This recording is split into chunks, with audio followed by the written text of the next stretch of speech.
విమాన ఇంధనంపై విలువ ఆధారిత పన్నును భారీగా తగ్గిస్తూ ఢిల్లీ ప్రభుత్వం కీలక నిర్ణయం తీసుకుంది.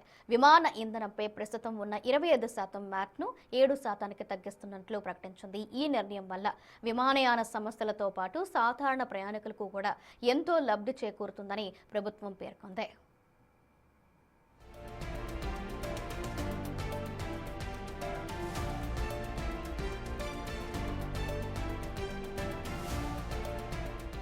విమానయాన సంస్థల మొత్తం నిర్వహణ ఖర్చులలో విమాన ఇంధనం వాటానే దాదాపు 30 నుండి 40% వరకు ఉంటుంది.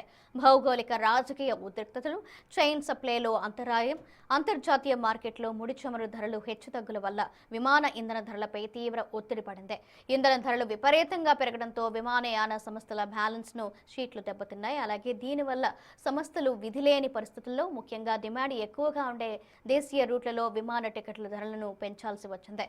ఢిల్లీ ప్రభుత్వం తాజా నిర్ణయం వల్ల విమానయాన సంస్థలకు ఇంధన ఖర్చుల నుండి పెద్ద ఉపశమనం లభించనుంది. ఫలితంగా ప్రస్తుతం వేసవి ప్రయాణాల రద్దీ ఎక్కువగా ఉన్న సమయంలో విమాన టికెట్ల ధరలు కొంతవరకు తగ్గే అవకాశం ఉంది.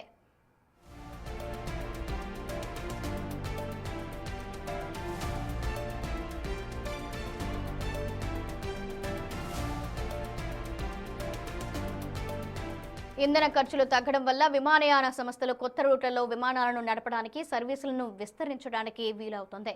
ఇది దేశంలోని అత్యంత కీలకమైన ఢిల్లీ వంటి ఎయిర్పోర్ట్ హబ్లను మరింత బలోపేతం చేయడమే కాకుండా విమానయాన రంగానికి కొత్త ఊపును ఇస్తోంది.